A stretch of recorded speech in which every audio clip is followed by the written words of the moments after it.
You still smell like the trailer park you crawled out of Whitfield. The words landed in the middle of the Whitfield Freight and Logistics boardroom like a dropped glass, sharp and impossible to unhear. Richard Sinclair said it low, almost pleasantly, the way a man says something cruel when he wants it to sound like a joke he can deny later. A few board members near the far end of the table glanced up. Most didn't. Most had learned not to. Welcome to our YouTube channel. Thank you so much for taking the time to watch today's video. Before we begin, we would love to know where you are watching this video from. What time is it where you are right now? And which country are you joining us from? Is it the United States, the United Kingdom, France, Canada, or somewhere else in the world? Please leave a comment and share it with us. It would be truly wonderful if people from all around the world could connect with one another, share their stories and feelings, and spread kindness and love through every video. Thank you for becoming a part of our community. We hope you enjoy a meaningful, peaceful, and heartwarming time watching this video. Nathan Whitfield did not flinch. He kept his pen moving across the quarterly report in front of him, the tip tracing a straight, unhurried line beneath a column of numbers that didn't need underlining. It was a small, practiced motion, the kind a man builds after years of teaching his hands what to do, while the rest of him goes somewhere else entirely. For one full second, he was 34 years old in a glass tower 40 stories above the Mississippi River, wearing a suit that cost more than his mother had made in a year at the diner off Highway 45. And in the next second, without his permission, he was somewhere colder. He was 8 years old. The trailer sat at the end of a gravel lot outside Humboldt, Tennessee, its aluminum walls thin enough that Nathan used to press his palm flat against them in January just to feel how little separated the inside of his life from the outside of it. The heater worked when it wanted to. Some nights it didn't want to at all, and Nathan would lie under 2 blankets and his mother's old work coat, watching his own breath rise pale and visible in the dark, counting the seconds between one shiver and the next, like some children counted sheep. His mother, Carol Whitfield, worked doubles at a diner that smelled permanently of bacon grease and burnt coffee, and some nights she came home so tired, she fell asleep sitting up at the kitchen table, one hand still curled around a stack of unpaid bills she never let him see the numbers on. She never once complained in front of him. She saved that for the bathroom late at night with the water running so he wouldn't hear her cry. He remembered the particular humiliation of the free lunch line at Humboldt Elementary, the way certain classmates could tell just by the color of his ticket exactly how poor he was, and made sure he knew they knew. He remembered a boy named Trevor Hastings sneering across the cafeteria table, saying something almost identical to what Richard Sinclair had just said in this very boardroom, 26 years and $11 billion apart. "You smell like where you live, Whitfield." Nathan had not thought about Trevor Hastings in a very long time. He was surprised distantly at how easily the boardroom's recycled air seemed to carry the smell of a cafeteria that no longer existed. He remembered walking home from school in November without a coat, because his coat from the year before no longer fit, and there hadn't been money yet for another one, and how the wind off the open fields outside town had gone through his sweater like it wasn't there at all. He remembered standing at the trailer door afterward, hands too numb to work the key, waiting because he didn't want his mother to see him struggling with something so small when she was already carrying so much that was large. He remembered most of all the particular kind of fear that poverty teaches a child early, not loud, dramatic fear, but a quiet, constant vigilance. The fear of a knock at the door that might be a landlord. The fear of opening the refrigerator and already knowing before you looked exactly how little would be inside it. The fear of being seen clearly by people who had decided before you'd said a single word exactly what kind of person you were. He had built an empire in part to make sure he never had to feel that particular fear again. He had not expected it could still find him whole and unaged in a room 40 floors above the ground. Something funny, Richard Margaret Whitfield's voice cut across the table, flat and cold enough to lower the temperature in the room by several degrees. She had not looked up from her own papers, but every person present understood instantly that the meeting had just changed shape. Sinclair's smile thinned. "Just an observation, Margaret. Some men wear success better than others. Some of us were born into rooms like this. Others," he gestured vaguely at Nathan without finishing the sentence, letting the silence do the insult for him. "Others built the room," Margaret said, "which is, I believe, the only kind of ownership that actually counts for anything." She closed her folder with a soft final click. "We're done for today." The board filed out in the particular hush that follows any moment when everyone in a room has just watched someone get quietly, publicly humbled. Nathan stayed, seated a moment longer than necessary, his pen still resting against the paper, the ghost of the trailer's cold still sitting somewhere behind his ribs. Later that afternoon, Margaret found him standing at the window of his own office, looking down at the brown, patient curve of the river. His tie loosened, his jacket draped over the back of a chair he wasn't using. "Don't let Richard Sinclair live in your head rent-free," she said, closing the door behind her. "He spent his whole life being handed things. Men like that only know one way to feel powerful, and that's by reminding someone else where they came from." "He's not wrong about where I came from," Nathan said quietly, not turning around. "No," Margaret agreed. "He's not. But he's dead wrong about what it means." She came to stand beside him, and for a long moment neither of them said anything, the river moving slowly below, indifferent to both of them and everything they carried. "I have one more test for you," she said finally, "before the board finalizes your full control of this company." Nathan almost laughed, the sound coming out thinner than he intended. "I've run divisions with thousands of employees, Mom. I've sat through a board meeting where a man just insulted my childhood to my face and didn't get thrown out of the room for it. What test could possibly be left?" "You're going to work the loading dock," Margaret said. 6 months. No title, no name recognition, no corner office. You'll be Nate Hoffman, a new hire on the overnight shift at our Memphis distribution hub. Nobody, not HR, not your assistant, not the board, will know who you really are." For a moment, Nathan thought she was joking. The expression on her face told him she was not. "I built this company so my son would never have to know what it felt like to be cold and invisible." Margaret said, her voice suddenly rougher than he'd heard it in years. "But somewhere along the way, I think you forgot what it felt like to be seen, really seen by people who had no reason to be kind to you and were anyway. That's not something a boardroom can teach you back. It's something you have to go stand in the cold for one more time on your own 2 feet." Nathan looked at his mother for a long moment. This woman who had once worked 3 jobs at once so that a boy in a freezing trailer outside Humboldt, Tennessee, could grow up to stand in a glass office 40 stories above a river that had once seemed impossibly far away. Something in his chest, some old guarded room he hadn't opened in years, shifted very slightly. "When do I start?" he asked. Margaret allowed herself the smallest smile. "Monday, 10 p.m. And Nathan." She paused at the door, looking back at him one last time. "Whatever Richard Sinclair thinks he knows about where you came from, he has no idea what it's about to teach you all over again." That evening, standing alone in his penthouse apartment, staring at a closet full of suits he would not be wearing for the next half year, Nathan Whitfield thought about a boy in a trailer counting the seconds between shivers and wondered for the first time in a very long while whether that boy had ever truly stopped waiting to be seen. "New guy, move it." Nobody bothered to say please.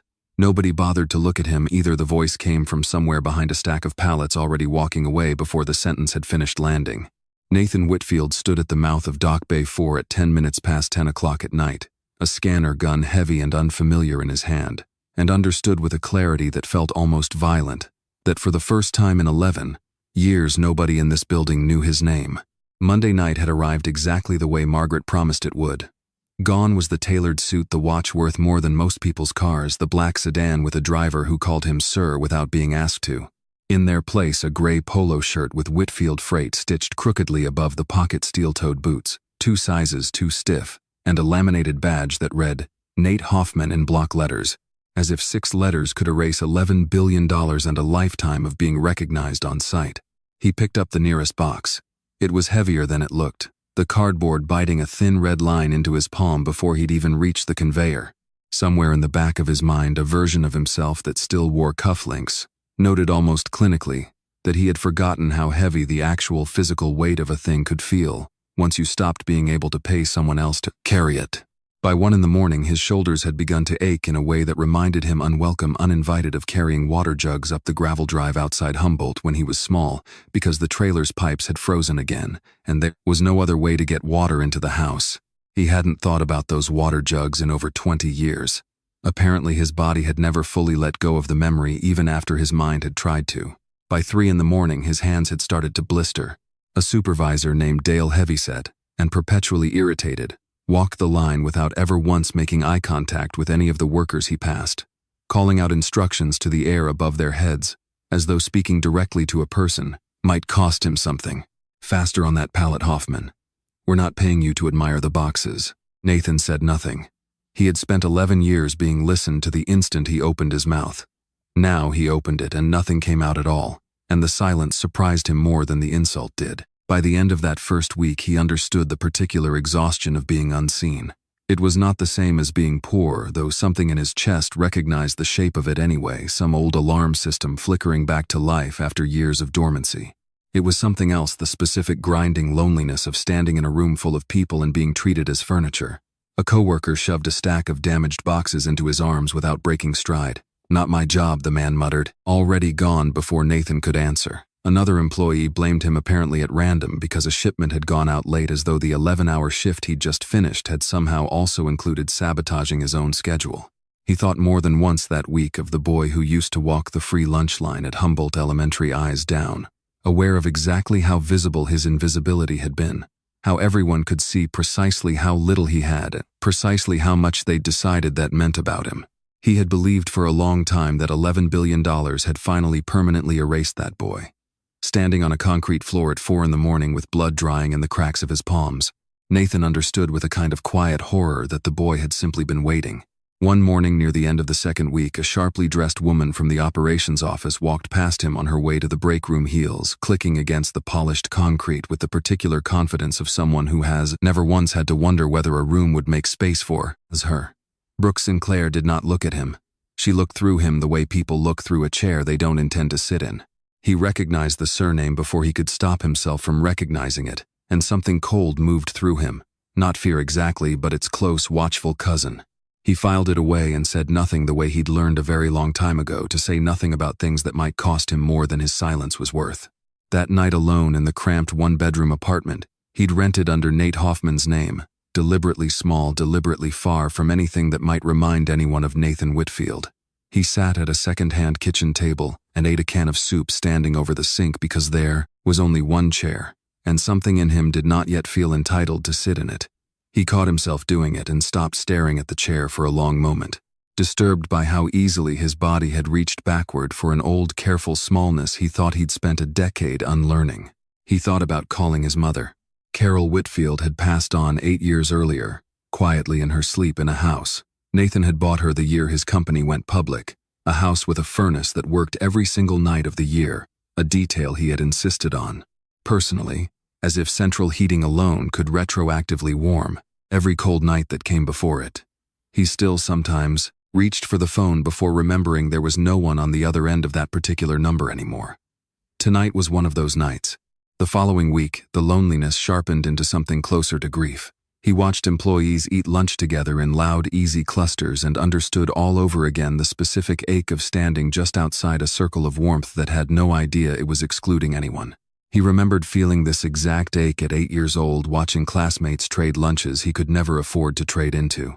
He was 34 now, worth more than most of the people in this building would earn across 3 lifetimes combined, and the ache had found him anyway, patient and unchanged, as if wealth had only ever been a very good disguise and never an actual cure.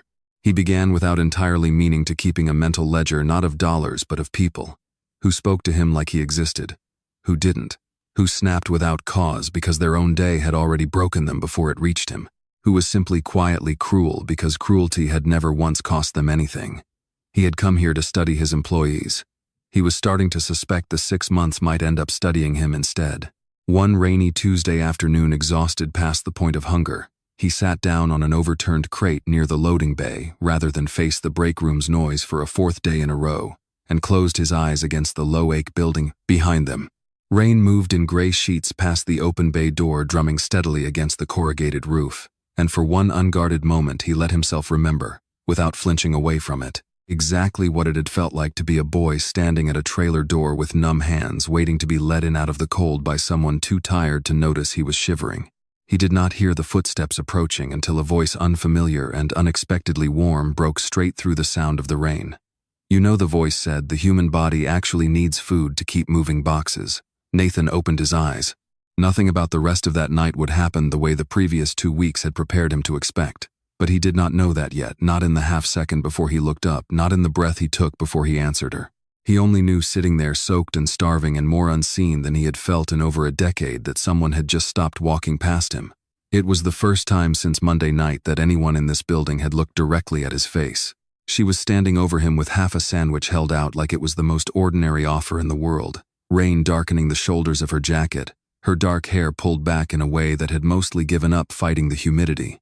Nathan blinked up at her, still half inside a memory of a frozen trailer door, and for a moment the two images, the woman in front of him and the boy behind his eyes, refused to separate cleanly from each other. "I'm fine," he said, which was by any honest measure a lie so old and so practiced. It came out of him automatically, the same reflex that used to tell teachers he'd already eaten breakfast. "Take it," she said, not unkindly but without retreating either. "You've had nothing since your shift started. I've been watching." Something about the plainness of that sentence, "I've been watching," landed somewhere Nathan hadn't braced for. $11 billion had made him used to being watched constantly, and known by almost no one who watched him. This felt like the reverse of that, and it unsettled him in a way he didn't yet have language for. He took the sandwich. "Nate," he said, the name still sitting strangely in his own mouth like a coat borrowed from someone else that didn't quite fit across the shoulders. "Grace." She lowered herself onto the crate beside him, not across from him the way people usually arrange themselves around him at conference tables, at galas, at every version of a room he'd occupied for the last decade, but beside him, close enough that their shoulders nearly touched, as if there had never been any question that this was where she belonged. Nathan ate slowly, aware of every mechanical motion of it, aware that his hands were shaking slightly and unsure whether it was hunger, exhaustion, or something else entirely that he did not yet have the vocabulary to name. Rain kept moving in gray curtains past the open bay door. Neither of them spoke for a while, and the silence, unlike every other silence he'd stood inside for the past 2 weeks, did not feel like exclusion. It felt strangely like company. Over the following days, the lunch break became a fixed point in an otherwise disorienting schedule. The 1 hour in every 24, where Nathan Whitfield did not have to perform being either Nate Hoffman or the CEO he'd spent 11 years becoming. Grace talked easily without performing for him the way people in boardrooms performed, without softening or sharpening herself around what she assumed he might want to hear. She told him about her grandmother Ruth, who had raised her since she was 12, after a car crash on a wet stretch of Highway 72, had taken both her parents in a single night. She told him about the ache in her lower back from 12-hour shifts, about her ancient pickup truck that started only if you pumped the gas exactly twice and prayed exactly once. She laughed more than anyone he'd sat across a table from in years, and it took him almost a week to realize that what disarmed him most wasn't her kindness. It was that her kindness didn't seem to be angling toward anything. She wasn't warming up to ask him for something. She simply was apparently warm. He found himself waiting for lunch the way he used to wait as a boy for the rare Sundays. His mother had a full day off, a small, guarded hope. He was almost afraid to let himself feel too openly, in case feeling it too openly was what made it disappear. Then one gray Thursday afternoon, everything shifted. They were sitting in their usual spot near the bay door, the warehouse humming faintly behind them, when Grace mentioned, almost in passing, the way people mention things that have simply always been true, and therefore no longer feel remarkable to say out loud. "My dad worked here too, actually. A long time ago, back when this place was still called Whitfield Trucking, before it got big, before the Memphis hub, all of it." Nathan went very still. Something in his chest dropped several floors at once, silent and fast like an elevator with its cable cut. "He was a loader, same as us." Grace continued, turning her paper cup slowly between her fingers, not yet looking at him. "There was an accident, a forklift, a bad back injury, nothing that should have ended a man's whole working life, but it did. The company said it was his fault, denied the claim, let him go without so much as a severance check, and my grandmother always says that was the day our family stopped having anything." Her voice thinned slightly, the way voices do around old grief that is never fully scarred over. "He never really recovered. Not his back, not I don't think the rest of him either. He passed when I was 10. Nathan sat with the sandwich forgotten in his hand, rain drumming steadily against the corrugated roof, and felt something enormous and wordless rising in his throat. The accident she was describing had happened under his own family's name, his own father's early company, decades before Nathan had been born, back when Whitfield Trucking was still small enough to fit inside a single gravel lot, not unlike the one his own childhood trailer had sat beside. Outside Humboldt, he thought of his mother's hands, cracked and permanently swollen from years of diner work, and understood with a lurch of sick recognition that somewhere out there, maybe in this very city, maybe closer than he wanted to imagine there, had been another mother's hands, cracked from a different kind of exhaustion, holding together a family his own company had quietly, carelessly broken. He did not tell her who he was. He wanted to. The words sat directly behind his teeth, close enough to taste. "My family owns this company. My father built it. I am so sorry, I didn't know. I have to know." but something colder and more practiced held them back, the same old reflex that had taught an 8-year-old boy never to say too much too soon to people who could still at any moment decide to walk away. He was terrified in a way that startled him with its intensity, that the instant Grace understood exactly who was sitting beside her, this, whatever this was, this warm, unguarded, undeserved thing would end. "I'm sorry that happened to your family," he said instead, and meant it with a depth that frightened him. Grace looked at him for a moment, something quiet and searching in her expression, as though she'd caught the edge of something in his voice. She couldn't quite name either. "You say that like it actually means something to you," she said. "Most people just say sorry to end the conversation." "It does mean something," Nathan said very carefully, watching the rain instead of her face. "More than I can explain right now." She didn't push. That too undid him a little. The fact that she let the silence stand, instead of chasing it for more, the way almost everyone in his other life would have chased it, angling for information, for advantage, for anything they could later use. Grace simply sat beside him in the rain and let him keep his secret, without ever once making him feel smaller for keeping it. That night, lying awake in the narrow apartment rented under a name that wasn't his, Nathan stared at the water-stained ceiling and turned the day over and over in his mind, unable to set it down. He thought of his father, Walter Whitfield, dead now for 16 years. A man Nathan had spent most of his adult life trying in one way or another to prove himself worthy of succeeding. He wondered for the first time with any real clarity exactly how many families like Grace's had been quietly left behind on the long climb from a single gravel lot to a glass tower on the river. How much of what he'd inherited had been built, at least in part, on debts nobody in his family had ever gone back to pay. He thought about the 8-year-old boy who used to stand at a frozen trailer door, and about the woman who had just handed a stranger half a sandwich without asking a single thing in return, and understood lying there in the dark that something in him, some old locked room he had sealed off a very long time ago, had just been quietly, irreversibly pried open. He did not yet know how much further it was about to be opened before this was over. He only knew, staring up at that stained ceiling long after midnight, that for the first time in longer than he could comfortably admit, he did not want to close it back up. The knock came just after 10 o'clock on a Saturday night. 3 sharp raps against the door of an apartment that officially belonged to a man named Nate Hoffman and Nathan Whitfield. Answered it already, knowing exactly who would be standing on the other side. Marcus Webb stood in the hallway in a Grizzlies hoodie, 2 six-packs dangling from one hand, his expression somewhere between exhausted and furious in the specific way it only ever got when he was worried about someone he loved and hadn't yet decided whether to lead with worry or with anger. "You look terrible," Marcus said by way of hello, stepping past him into the small apartment before Nathan had fully opened the door.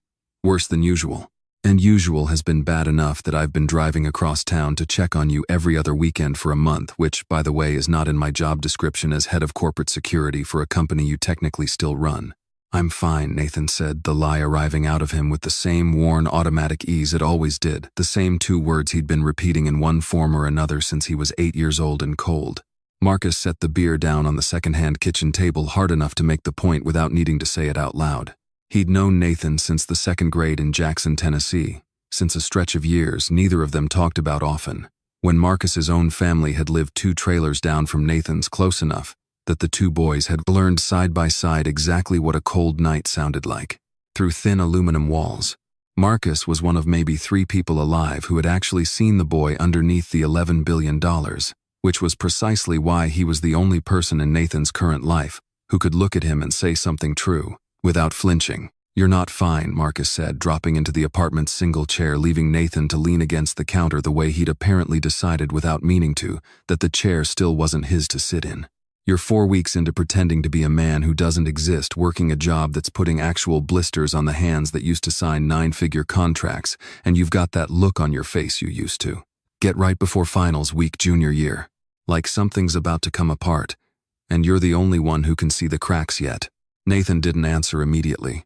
Outside, a siren passed somewhere, several streets over, rising and falling, and he found himself absurdly cataloging the sound the way he used to as a child, listening for whether it was coming toward the trailer park or away from it, an old reflex that had never fully switched off no matter how many decades of central heating and doormen he'd since accumulated on top of it. "This is reckless," Nate Marcus said, using the fake name deliberately the way he'd started doing weeks earlier as a kind of grim joke that had stopped being funny to either of them. You're worth $11 billion sleeping maybe 4 hours a night working under a false identity in a building full of people who have absolutely no idea what they're actually looking at. If something happens to you down there, if someone recognizes you, if this whole thing goes sideways in front of the wrong person, it's not just your neck on the line. It's the company. It's your mother's life's work. It's 40,000 employees who don't know their futures are currently riding on whether some warehouse supervisor named Dale ever bothers to run a background check on the new guy. I trust her, Nathan said quietly, and only realized after he'd said it that he hadn't meant to say it at all, that some part of him had been waiting all week for an excuse to say Grace's name out loud to someone who actually knew him. Marcus went very still. Trust who? Nathan told him. Not everything, not yet, not the ache that had been building in his chest since the rainy Thursday afternoon when Grace had handed him half a sandwich and, without knowing it, half of something else too, but enough. The lunches. The laugh that came easy and without agenda. The story about her father, the injury, the company that had let a family fall apart and never once looked back to see what it had broken.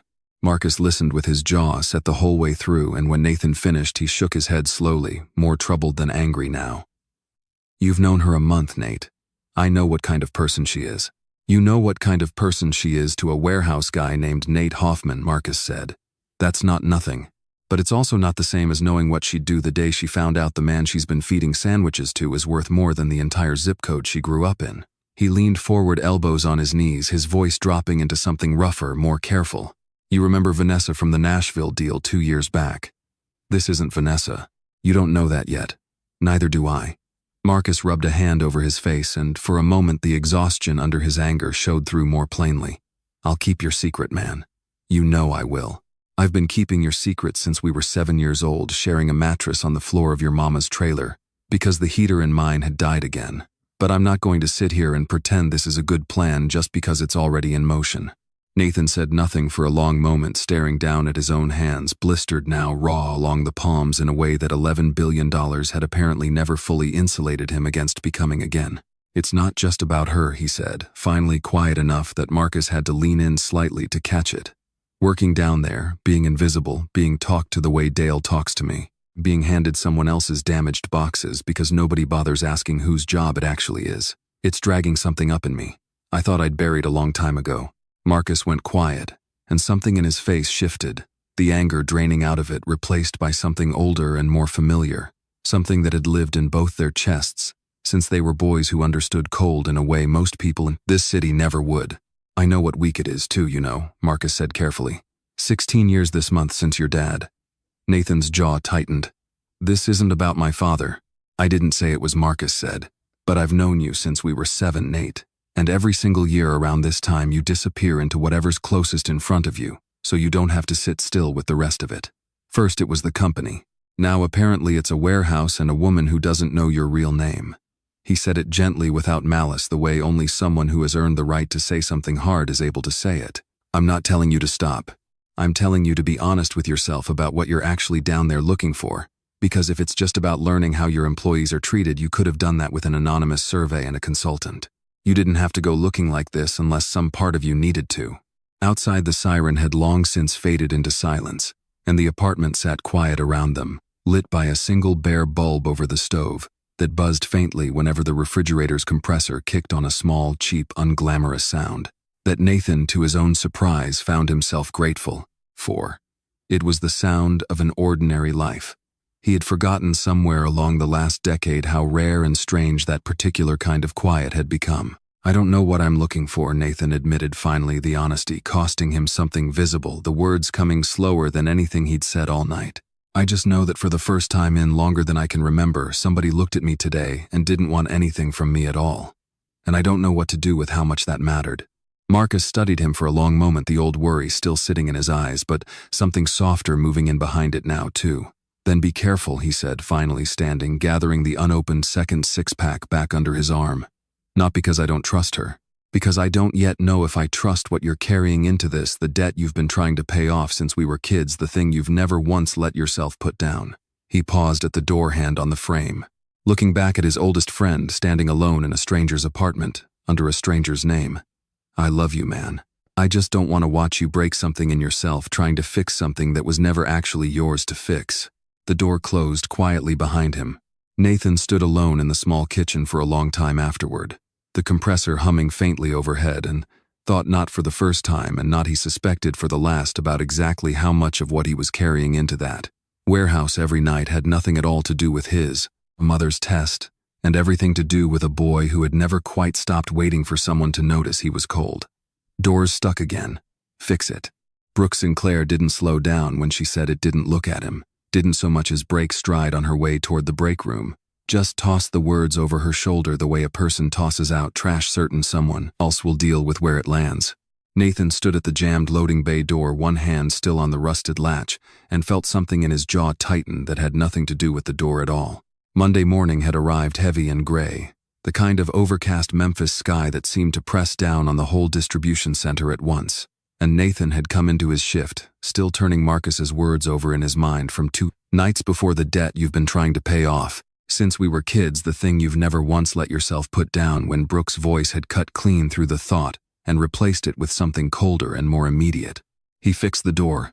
Of course he fixed the door. It took him 4 minutes and left a fresh line of grease across his knuckles, and by the time he'd finished, Brooke was long gone, already 3 aisles away, laughing at something with 2 other coordinators who orbited her the way certain people always seemed to orbit anyone who spoke to the Safford world, like they owned a piece of it. He watched her for a moment, across the warehouse floor, sharp blazer, sharper heels, a phone she checked every 90 seconds as if the rest of the building might cease to matter. The instant something more important arrived on the screen, and thought unwillingly of Trevor Hastings in the Humboldt Elementary cafeteria 26 years earlier. That same particular confidence of someone who has never once had to wonder whether a room would make space for them. By midweek, a pattern had settled in that Nathan recognized with a kind of weary old familiarity, the way you recognize weather you grew up under, even after years away from it. Brooke Sinclair did not simply ignore him the way most of the warehouse did. She noticed him specifically, and specifically used what she noticed to remind him in small and constant ways exactly where he stood. "Doc boy," she called him once, snapping her fingers lightly in his direction without breaking her conversation with someone from HR, as though the gesture alone were sufficient language between them. Another afternoon she thrust a lukewarm coffee cup into his hands without breaking stride. "Toss this," she said, already 3 steps past him before the sentence landed, the same careless cruelty of someone flicking ash from a cigarette, never once considering where it might fall or on whom. He absorbed it the way he'd absorbed almost everything since Monday night, silently, deliberately filing it away in the same mental ledger he'd started keeping in his first week. Who speaks to me like I exist? Who doesn't? Brooke Sinclair. He was beginning to understand belonged to a category he hadn't needed a name for. Since he was a boy standing in a free lunch line, people who had decided on sight and without evidence exactly what a person's worth was, and who took a small, unconscious pleasure in making sure that person knew it too. What troubled him more than her contempt toward him, though, was watching what happened when her attention drifted toward Grace. Seriously, Grace. Brooke's voice carried easily across the break room one afternoon, pitched just loud enough to be certain of an audience. "You spend your lunch break with the forklift guy instead of networking with people who actually matter around here." Nathan, 2 aisles over restocking a shelf, went very still, every muscle in his back tensing in a way that had nothing to do with the crate he was lifting. "Kindness doesn't require a job title, Brooke." Grace answered, her voice even and unhurried, carrying none of the heat Brooks had. Nathan couldn't see her face from where he stood, but he could hear in the calm of her voice something he recognized instantly, and with a kind of ache, the specific practiced steadiness of someone who has been underestimated so many times that she's stopped being surprised by it and stopped letting it cost her anything. "Suit yourself," Brooke said, not troubling to hide the small, satisfied smirk that Nathan could hear even without seeing it. "Some of us have higher standards, and that's perfectly fine," Grace said. And Nathan heard beneath the calm something that might almost have been pity, not for herself but for Brooke, for the particular smallness of a person who needed to diminish someone else's kindness in order to feel large. He stood frozen behind the shelf for a long moment after the exchange ended, his hand still resting on a box he'd forgotten he was holding, something turning over hard and unfamiliar in his chest. In 11 years of boardrooms, he had grown almost numb to cruelty, dressed up as ambition, had learned to sit across a table from men like Richard Sinclair and let their contempt slide past him like weather. But this was different. This wasn't aimed at him. It was aimed at Grace, for the crime of being kind to someone she believed had nothing, and something primitive and unguarded rose in him. At the sound of it, an urge to walk around that shelf and say something he had no right yet to say, using a name he hadn't yet earned the ability to use. He didn't move. He stood there instead, hands tightening slightly on the box, and made himself remember why. That evening, walking to his truck long after his shift had ended, the parking lot lit in flat orange pools beneath sodium lights, Nathan found himself thinking about the particular shape of Brooke Sinclair's cruelty. Not loud, not violent, just persistent and confident, the cruelty of someone who has simply never once been taught that people who load trucks at midnight are made of the same material as people who sit in corner offices. He thought about his own father, dead 16 years now, who had built this company from a single gravel lot, not unlike the one Nathan's childhood trailer had sat beside, and wondered what Walter Whitfield would have made of watching a coordinator 2 generations removed from that gravel lot treat the men and women who loaded his trucks like furniture that occasionally needed instructions. He thought too of his mother's hands, cracked, swollen permanently, marked by a decade of diner shifts, and understood standing alone in that parking lot with the smell of diesel and rain-wet asphalt thick in the air exactly why Brooke's small daily cruelties landed on him harder than Dale's impatience or the supervisor's shouted instructions ever had. Dale was simply tired. Brooke was something else. Brooke had decided, the way Trevor Hastings had decided in a cafeteria 26 years earlier, exactly what a person's worth was based on nothing more than the uniform they were standing in. And Nathan understood with a clarity that unsettled him that $11 billion had not erased his ability to feel. That particular judgment land, it had only changed for a little while whether anyone was still allowed to say it to his face. Later that night, back in the small apartment that still didn't quite feel like his to occupy, he sat at the second-hand kitchen table in the chair. This time, deliberately, a small private correction he made himself notice, and thought about Grace's voice in the break room, steady and unbothered, refusing to let someone else's smallness become her own. He thought about how she had never once in all their lunches together asked him a single question designed to measure his worth. She had asked about his mother. She had asked whether his back hurt from the lifting. She had asked once gently whether he had anyone waiting for him at home, and had accepted his quiet, careful, not really without pushing further, without pity, without using the answer as a door into something he wasn't ready to open. He understood, sitting there in the buzzing quiet of a stranger's kitchen, that he had started keeping 2 separate ledgers without quite meaning to. One recorded who in this building treated him like he mattered and who didn't. The other, smaller and far more dangerous, recorded every small way Grace Bennett continued, without any idea what she was actually doing, to slowly and carefully take apart something in him that had been locked shut since he was 8 years old. He did not yet know how much more dangerous that second ledger was about to become, or how soon the two would collide. He only knew, staring at the chair he had finally allowed himself to sit in, that some quiet, long-guarded part of him no longer wanted to be invisible to her, even if it meant eventually letting her see all of it. The text arrived at 9:40 in the evening, an hour before Nathan's shift was due to start, the screen lighting up the dark cab of his truck where he sat parked outside the distribution center, gathering himself the way he did most nights now before walking back into a version of his life that fit him like borrowed clothes. Come to headquarters tonight. Use the private entrance on Front Street. M. He read it twice. His mother did not send messages like that without reason, and something in the clipped, unadorned phrasing of it, no explanation, no softening, sent a small current of unease through him that he hadn't felt since the night she first proposed all of this in her glass office above the river. An hour later, Nathan slipped through a side entrance on the executive floor of the very building he'd been unloading trucks beneath for 6 weeks. The elevator, rising silently past floor after floor he knew intimately and hadn't set foot on since Monday night, had first swallowed him whole.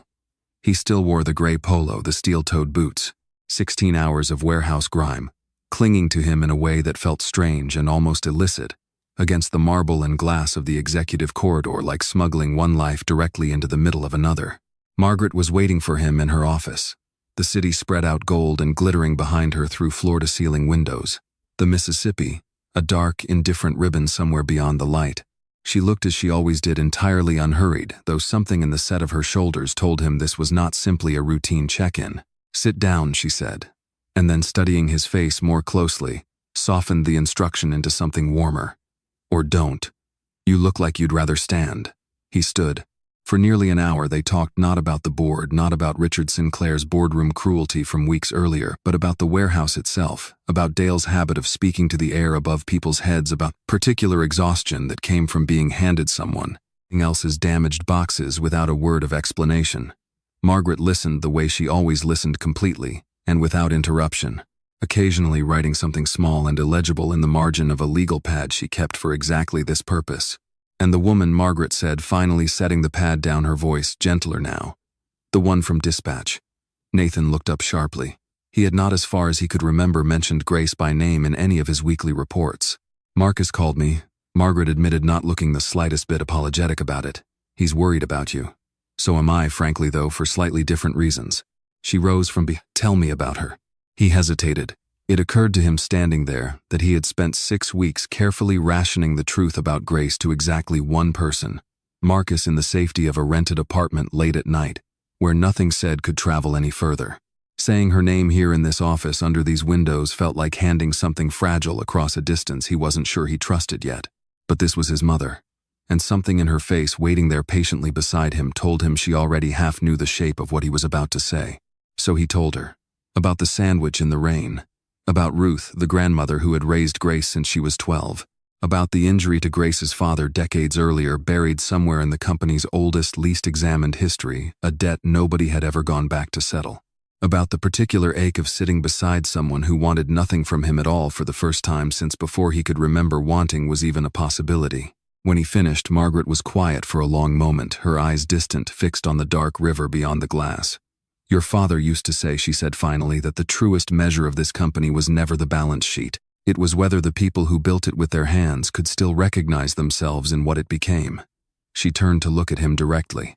I think you might be the first person in this building, myself included, who's actually gone down there and found out the answer. Something in Nathan's chest tightened, unexpected and sudden, at the mention of his father, 16 years gone now, and still apparently capable of reaching across all that time to land somewhere tender and unhealed. Margaret must have seen it cross his face, because she reached up without a word and rested her palm briefly against his cheek, the way she used to when he was small and the trailer's heater had failed again, and there was nothing else she could offer him but the warmth of her own hand. I'm proud of you, son, she said quietly, and then, before either of them could dwell too long on the tenderness of it, she pulled him into an embrace, brief, fierce, the kind of hug that carries 31 years of a company and 60 years of grief, and an entire childhood of frozen trailer. Nights all folded together into a single gesture. Neither of them noticed the office door left slightly ajar behind them, or the figure who had paused just beyond it.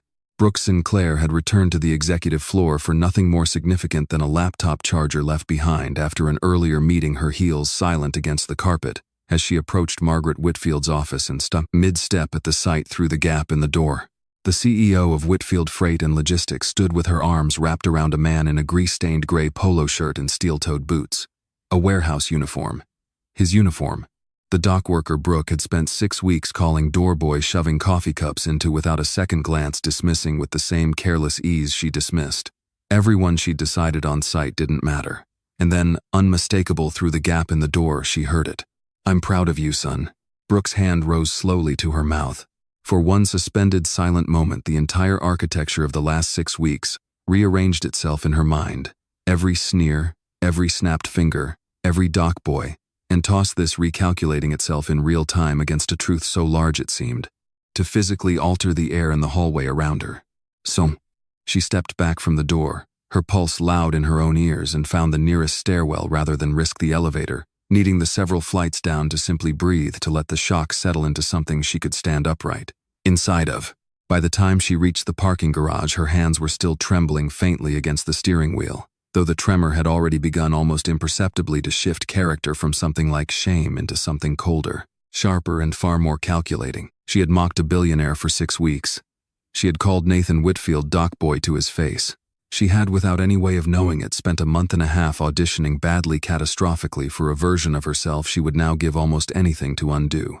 And then, sitting alone in her car in the dim orange wash of the garage lights, another thought arrived behind the first, quieter and far more dangerous, nobody else knows yet. Later that night, back in the small apartment that had slowly, almost against his will, begun to feel less like a costume and more like a second life, Nathan sat at the kitchen table in the chair deliberately, the way he had begun insisting himself he deserved to, and thought about his mother's hand against his cheek, about his father's name, spoken out loud in that office for the first time in longer than he could remember, about Grace's easy laugh threaded somewhere underneath all of it, like a single warm thread pulled through a much colder fabric. He did not yet know that he had been seen. He only knew sitting there in the buzzing quiet that something in the careful architecture he'd built around Nate Hoffman had begun almost imperceptibly to shift the way ice shifts weeks before anyone standing on it can hear the first crack. "Morning, Nate, I brought you a caramel latte, figured you could use it after last night's shift." Nathan turned scanner gun still in hand and stared at Brooke Sinclair for a full second before he trusted himself to respond. She stood in front of him at the mouth of Dock Bay 4 in a blazer that looked freshly pressed even at 6 in the morning, holding out a cup with a smile so bright and so entirely unfamiliar on her face that for a moment he genuinely wondered if he'd stepped into the wrong conversation. He had never once mentioned liking caramel lattes. He had never in 6 weeks of one-word exchanges and shoved coffee cups mentioned liking anything to Brooke Sinclair at all. "Thanks," he said, carefully accepting the cup because refusing it outright would have raised more questions than the moment could safely hold. That morning set the tone for the week that followed.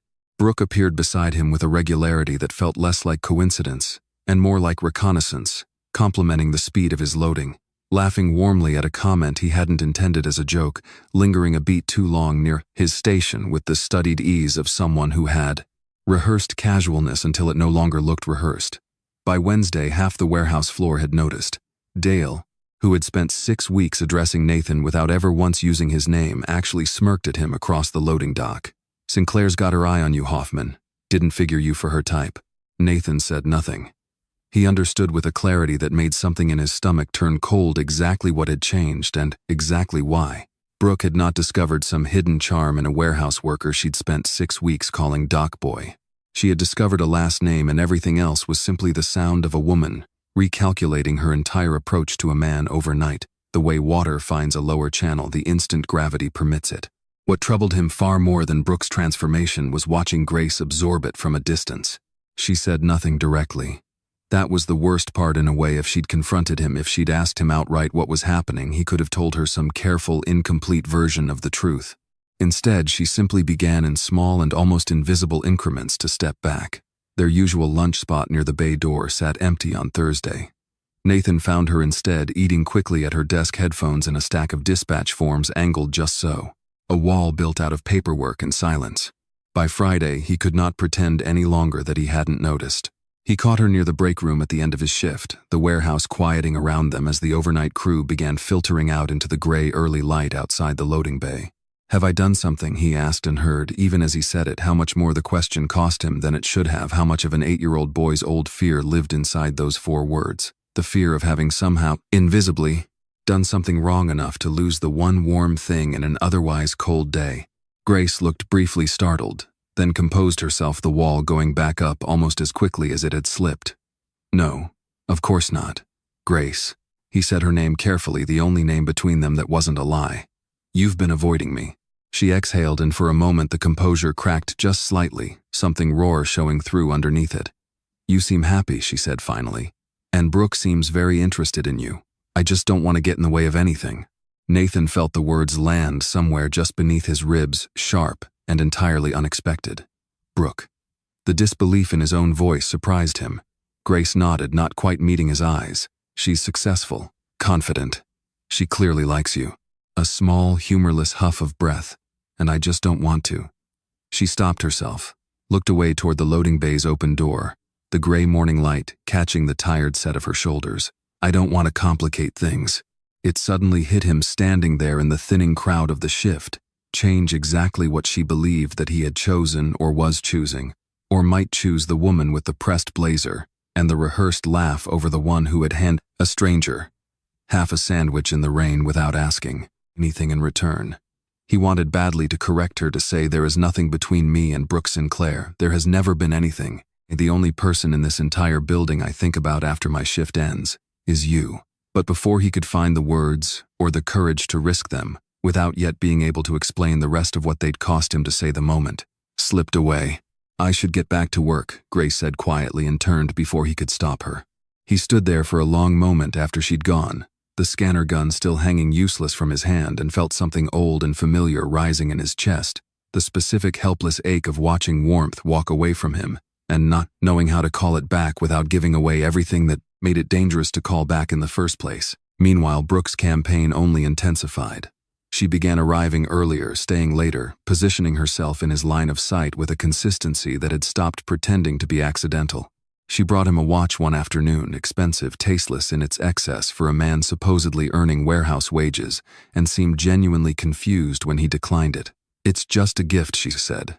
And Nathan understood, watching her face, that she had never once considered the strangeness of a dock worker being offered a watch that cost more than most people in this building made in 6 months. She was not performing generosity toward Nate Hoffman. She was investing carefully and confidently in Nathan Whitfield, and some part of her seemed to genuinely believe the two men were interchangeable enough that the gift would simply transfer over once the disguise came off. He thought, watching her walk away with the rejected watch still in its box, of every version of that particular calculation he'd encountered since the company went public. People who saw straight through whatever room he was standing in, to the number attached to his name who mistook access to his wealth for intimacy with the person underneath it. He had grown almost numb to it over the years, had built careful, practiced defenses against exactly this kind of approach. What unsettled him now was how much sharper the contrast felt, watching it happen in real time beside the memory of Grace's easy, undemanding kindness, like tasting something bland after finally remembering what food used to taste like. That evening, walking to his truck through the sodium-lit parking lot, Nathan found Marcus's warning from weeks earlier rising back up in his mind, unwelcome and precise. "You know what kind of person she is to a warehouse guy named Nate. That's not nothing." He understood now with a clarity that ached exactly what Marcus had meant, and understood too the terrible irony of it. He had spent 6 weeks quietly testing whether Grace's kindness would survive contact with the truth of who he was. He had never once considered that in the meantime the truth might reach someone else first, and that watching Brooke's calculated warmth might be the thing that finally showed him with perfect and painful clarity exactly how rare and how real Grace's had been all along. He sat in his truck a long while before starting the engine, staring at the distribution center's lit windows receding in his rearview mirror, and thought of his mother's words from her office days earlier. The truest measure of this company was never the balance sheet, and understood that the same measure applied to people too. Brooke Sinclair had shown him in the space of a single week exactly what she was made of once she believed there was something worth being made of it for. Grace Bennett had shown him the same thing weeks earlier in the rain, expecting nothing in return at all. He did not yet know how to close the distance that had opened between himself and Grace without also closing the distance he still needed to keep between Nate Hoffman and the truth. He only knew, driving home through empty Memphis streets as the sky began faintly to lighten toward morning, that he was running out of time to figure out which distance mattered more. Dust moved in slow gold columns through the single attic window, catching the late afternoon light the way it only ever seemed to, in rooms nobody had opened in years. Grace Bennett knelt on the plywood flooring beside a stack of cardboard boxes gone soft and swollen at the corners, a bandana tied over her hair, sweat gathering at the back of her neck in the trapped summer heat beneath the roofline. "You don't have to help with this, sweetheart," Ruth called up from the top of the ladder, her voice carrying the particular breathlessness of a woman who had climbed one rung too many for her own good, and knew it. "I've been putting this attic off for 11 years. It can wait a little longer." "You've been putting it off for 11 years, Grace said, not unkindly, sliding a box toward the light. "Which is exactly why it's not waiting any longer." That Saturday afternoon had begun in Grace's mind as nothing more than an overdue chore-clearing space above the garage before the summer heat made the attic entirely unbearable, sorting through the accumulated debris of a life that had absorbed loss after loss without ever quite finding the time to put any of it away properly. She had not expected, kneeling there in the dust and gold light, to find anything more significant than moth-eaten quilts and a box of Christmas ornaments nobody had used since before her parents died. She found the cigar box near the bottom of the third carton, small, unremarkable, the cardboard gone soft at the edges, tucked beneath a stack of yellowed photographs she recognized instantly as her father, younger than she'd ever known, him standing in front of a warehouse loading dock with his arm slung easily around another man's shoulders. Inside, the cigar box, folded twice brittle with age, sat a single handwritten letter. "Dear Mr. Bennett." It began, the handwriting slanted, and hurried, the ink faded to the color of weak tea. Grace unfolded it carefully, her thumb catching against a crease that had clearly been folded and unfolded many times before finding its way into this box and staying there. She read the first line twice before the name at the bottom registered fully. Walter Whitfield. "Grandma." Her voice came out strange, tight in a way that made Ruth pause halfway down the ladder, one hand still braced against the rail. "Who is Walter Whitfield?" Ruth went very still. For a long moment she said nothing at all, and something in that silence told Grace before a single further word was spoken that whatever this letter contained was not a small thing. "Come down here," Ruth said finally, her voice gentler than Grace had heard it in a long while. "Bring the box. Let's sit." They sat together at the small kitchen table downstairs, the letter smoothed out flat between them, afternoon light, slanting long and amber through the window over the sink. Ruth held her reading glasses in one hand rather than putting them on, as though she didn't need to see the words again to know exactly what they said. "Your father never told you the whole story," Ruth said slowly, each word arriving as though it cost her something to move it from wherever she'd kept it buried for so long. The company's official position was always that the accident was his fault. Denied the claim in writing, same as I told you. But that wasn't the whole truth, sweetheart. Not even close. Grace's hands had gone very still against the table's edge. What was the whole truth? Walter Whitfield came to the hospital himself, Ruth said.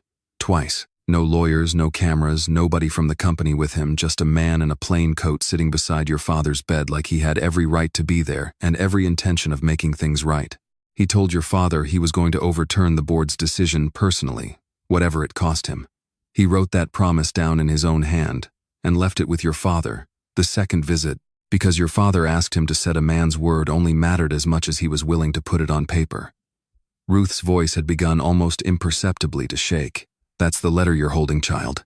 Grace looked down at the paper again, the faded ink suddenly unbearably heavy in her hands. "What happened? Why didn't?" "He never got the chance," Ruth said quietly. "He died of a heart attack 3 days later, still fighting his own board on your father's behalf from what I understand, right up until the night it happened." She reached across the table and closed her hand gently over Grace's. "After he passed, the company's lawyers made sure the whole matter quietly disappeared. No promise, no overturned decision, no acknowledgement that the founder himself had gotten personally involved. It was easier, I suppose, to let a dead man's private kindness vanish than to explain to a nervous new board exactly why he'd made it in the first place. Your father never fought it. I think some part of him understood that the only person who'd ever truly believed him was already gone and there was no one left to argue with." The kitchen was very quiet for a long moment. The only sound, the distant hum of the refrigerator and somewhere outside a lawnmower working its way down the block, ordinary and indifferent to the small earthquake taking place at the table. Inside, Nate, Grace said finally, the name arriving out of her almost involuntarily. Some instinct connecting two facts before her conscious mind had fully caught up to why. "He works for Whitfield Freight. Grandma, has he ever mentioned who his family is? Where he actually comes from?" Ruth studied her granddaughter's face for a long moment, something careful and searching in her expression. "Has he?" Grace opened her mouth and then closed it again, turning the question over.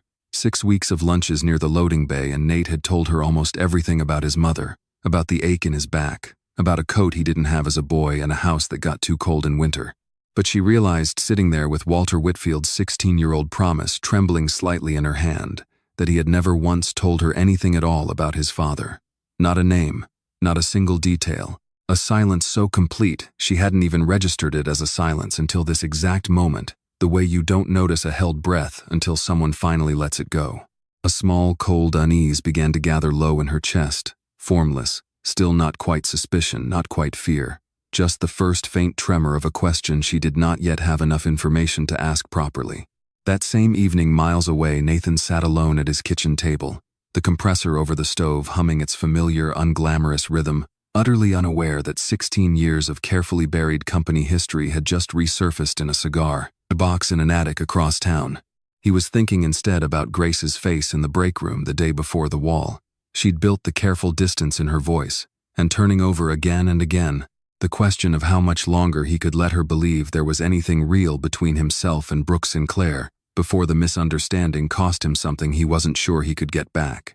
He had no way of knowing that a far larger truth than a misunderstanding about Brooke was already sitting on a kitchen table across the city, waiting patiently in the amber evening light, for the moment it would finally unavoidably find its way to him too. He only knew, sitting there in the quiet hum of a life that still didn't quite feel like his own, that something in the air around Grace had shifted in the last few days, a heaviness he couldn't yet name, distinct from misunderstanding about Brooke, distinct from anything he'd caused himself. He told himself it was exhaustion. He told himself it was nothing. Some part of him, older and more watchful than the rest, did not entirely believe it. The office sat on the 32nd floor of a building 3 blocks from Whitfield Freight's own tower, deliberately chosen for its distance, its unfamiliar elevators, its lack of any camera that might later place 2 particular men in the same room together. Richard Sinclair stood at the window with a glass of bourbon he hadn't touched in 20 minutes, watching the lights of downtown Memphis flicker on one by one against a sky gone the color of a fresh bruise. Weeks earlier, this same view had felt full of possibility. He had approached Marcus Webb quietly, almost casually over coffee, that neither of them had wanted, and made an offer he'd been certain a man in Marcus's position couldn't afford to refuse. Keep him informed. Anything at all. A lapse in judgment, a liability, a scandal, anything that could be brought before the board at the next shareholder vote to argue that Nathan Whitfield, for all his numbers and his charm, simply wasn't fit yet to run a company this large without more experienced hands steering alongside him. In exchange, Marcus's own security division and the 40 jobs beneath it would be protected in whatever reorganization Sinclair was already quietly drafting behind closed doors. Marcus had said nothing that day beyond a non-committal nod, and Sinclair had mistaken the silence for consideration, rather than what it actually was, a man buying himself time to watch and decide and eventually walk away clean. The silence had stretched on for weeks without a single word passed between them, and Sinclair had told himself at first that patience was simply part of the game. But patience had curdled slowly into something more anxious, as the leaked photograph of Nathan and Margaret's embrace had circulated through the warehouse and fizzled out into nothing more than gossip. The scandal he'd hoped Brooks' carelessness might ignite, dying quietly on the vine, instead of catching. Nathan Whitfield remained, infuriatingly exactly where he'd started, quietly, steadily earning the loyalty of every person unfortunate enough to work beneath him, 6 months from a board vote that would hand him the company outright. Sinclair had called Marcus twice more since then. Both calls had gone to voicemail. The third time, Marcus had finally picked up, only to say in a voice flatter and colder than Sinclair had ever heard from him, "I'm not giving you anything, Richard. And if you try to use my team against Nathan Whitfield again, I'll bring everything you've asked me for straight to the full board myself." The line had gone dead before Sinclair could respond. He had underestimated. He understood now exactly how much loyalty a man like Marcus Webb was capable of carrying, the particular unshakable kind that gets built in childhood in trailers, 2 lots apart in years too early and too hard for either of them to remember any other way of being. Money could buy a great many things. It had never in Sinclair's considerable experience been able to buy that, so he had begun looking for another way in. The contact in facilities maintenance had not been difficult to find. A mid-level supervisor named Curtis Pruitt, 3 years behind on child support payments, and desperate enough that the amount Sinclair offered barely required negotiation. The ask, when Sinclair finally made it over a beer in a bar far enough from downtown that no one would recognize either of them, had sounded almost reasonable in the moment. Dressed up in the careful, bloodless language men like Sinclair had spent whole careers learning to use for exactly this purpose. "A delay," Sinclair had said, turning his glass slowly on the bar top. "That's all. The overhead rigging inspection on Bay 7, push it back a cycle, let the paperwork say it happened when it didn't. If OSHA ever comes asking, there'll be a violation on record. A safety lapse right in the middle of this ridiculous experiment your CEO's been running. Enough to make the board very, very nervous about handing over full control to a man who apparently can't be bothered to keep his own warehouse floor safe." Curtis had hesitated just for a moment, some last scrap of conscience surfacing before the number Sinclair slid across the bar drowned it back down. "Nobody gets hurt," Curtis had said, and it hadn't been entirely a question. "Nobody gets hurt." Sinclair had agreed, and had told himself, standing at his window 3 weeks later, with an untouched glass of bourbon sweating quietly in his hand, that he had meant it sincerely at the time. A falsified inspection was not in his mind the same thing as sabotage. It was simply an absence, a form unsigned, a cycle skipped, a small administrative gap in a system built with more redundancy than any one gap should ever have been able to threaten. Machinery this large did not fail because of a single missed inspection. It failed because of dozens of small negligences stacked one on top of another, and Sinclair had been careful, he told himself, to only ever contribute the one. He did not know, standing there in the fading light with the whole grid of downtown Memphis blinking awake below him, that the support cable running the length of Bay 7's overhead rigging system had already begun weeks earlier, entirely independent of his interference, to fray at a single province-to-province weld point. No inspection schedule in the world could have caught in time, regardless a manufacturing flaw 12 years old, dormant and patient, waiting only for enough repeated stress to finally give way. His falsified inspection had not created the danger. It had simply removed the last remaining chance that anyone might catch it before it did. He raised the bourbon to his lips at last and drank, telling himself the way men like Richard Sinclair had always told themselves that the world rewarded whoever was willing to move first and explain later, if explaining ever became necessary at all. Miles away that same evening, Nathan sat across the small kitchen table from Marcus, a rare night off from the warehouse stretching between them, 2 beers sweating quietly on the table's scarred surface. He had noticed over the past several days a new tension in his oldest friend, something coiled and watchful behind Marcus's usual steadiness, the particular quality of a man carrying a weight he hadn't yet decided how to set down. "You've been different," Nathan said, "since last week. What's going on?" Marcus turned his beer bottle slowly between his hands, considering for a long moment exactly how much to say. He thought of Richard Sinclair's voice on the other end of a phone line of the offer he had refused without a single second of real hesitation the day it finally came, of the particular clarity that had arrived in him standing outside a modest house near Elvis Presley Boulevard weeks earlier, watching his best friend quietly hand an envelope to a stranger's grandmother and ask for nothing in return. He thought about how close he had once come in the earliest days of Sinclair's approach to telling himself the arrangement was harmless, just information, just insurance, nothing that would actually hurt anyone. "Somebody tried to buy my loyalty," Marcus said, finally choosing the words with more care than he usually bothered to use with Nathan. "I turned it down. I just don't know yet whether that's the end of it or whether people like that ever really take no for an answer the first time they hear it." Nathan set his own beer down, something sharp and immediate rising in him. "Who? Doesn't matter yet," Marcus said, which was in its own way an answer. The kind of careful non-answer Nathan recognized instantly because he'd used it himself for 6 weeks running every single time Grace had asked him a question he wasn't yet ready to fully answer.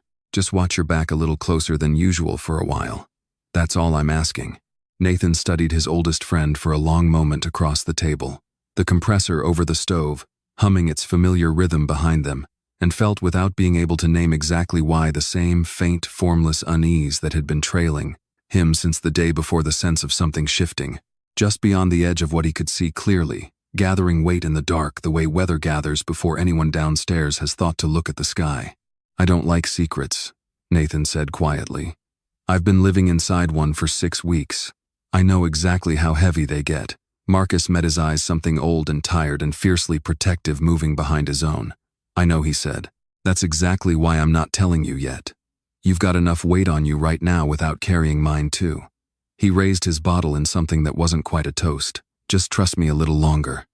I've got this." Neither of them could have known, sitting there in the small kitchen with 2 unfinished beers going warm between them, exactly how little time either kind of trust Marcus's silence, Sinclair's falsified paperwork, the weld point, already fraying quietly, 40 feet above a loading bay. 3 miles away actually had left to run. The overhead rig above Dock Bay 7 made a sound Nathan would spend years afterward trying and failing to fully describe. Not quite a snap, not quite a groan, something in between a single sharp report like a gunshot muffled by distance, followed almost instantly by a low grinding shriek of metal, giving way all at once, after holding far too long against far too much. It was a Thursday night 11 weeks into the 6 months.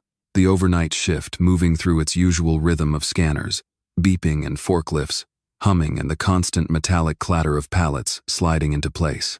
Grace had come down from dispatch herself to rush a shipment that couldn't wait for morning, standing directly beneath the loaded rig with a clipboard in one hand, calling out crate numbers to a coworker, 3 aisles over, entirely unaware of the frayed weld point 40 feet above her head, finally catastrophically letting go.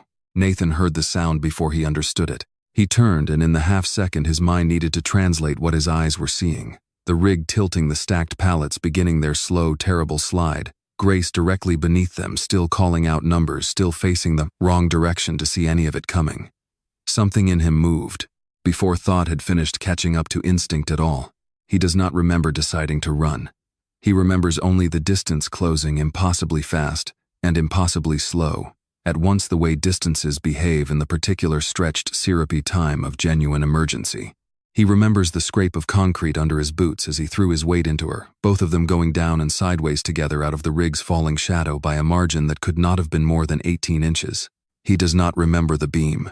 He would learn later second-hand in fragments, assembled by Marcus and by a warehouse security camera. Nobody had ever expected to capture something like this, that a support beam dislodged in the collapse had come down across his upper back, and shoulder in the same half-second he'd shoved.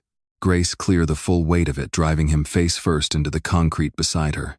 He would learn that the sound Grace made afterward, the sound that would replay in his memory longer and more vividly than the collapse itself, was not a scream so much as his own name torn out of her at a pitch and a rawness he had never heard from her before, in a version of it he hadn't given her permission to use. Nathan. He surfaced into consciousness in pieces. After that, the wail of a siren somewhere close, the hard fluorescent glare of overhead lights that were not the warehouse's lights, the particular antiseptic smell that exists nowhere else in the world except the inside of an ambulance. A paramedic's face swam into focus above him, calling out numbers to someone. Nathan couldn't see blood pressure, oxygen, saturation, words that meant nothing to him through the fog of pain radiating from his shoulder blade down through the whole right side of his back. "Sir, can you tell me your name?" he tried. The word came out thick and wrong, swallowed halfway by a groan he couldn't suppress as the ambulance took a turn too fast. Somewhere beside him, another paramedic was working through his wallet, pulled from the back pocket of a uniform that had until 11 weeks ago never belonged in any wallet more complicated than a pair of steel-toed boots and a name that wasn't his.